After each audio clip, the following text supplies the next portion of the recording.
أنا زعيم ببيت في رضد الجنة من ترك المراء وإن كان محقا، وببيت في وسط الجنة من ترك الكذب وإن كان باذلا، وببيت في أعلى الجنة من حسن خلقا۔ رسول اللہ صلی اللہ علیہ وآلہ وسلم نے 3 اور لوگ بتائے جو جنت کے وارث بنے۔ آپ صلی اللہ علیہ وآلہ وسلم فرماتے ہیں کون ایسا شخص ہے جو یہ گارنٹی دے دے کہ میں سچا ہونے کے باوجود جھگڑا چھوڑ دوں گا۔ آج تو انسان سچا ہو تو پھر انسان قتل کرنے تک چلا جاتا ہے، کہتا ہے میں سچا ہوں،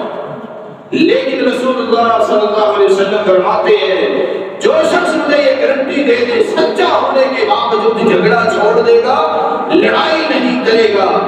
آپ صلی اللہ علیہ وسلم فرماتے ہیں میں جنت میں اسے چبوترا لیں گے۔ اور فرمایا وہ شخص جو جھوٹ کو چھوڑ دیتا ہے میں جنت کے درمیان میں اسے محل لے دے،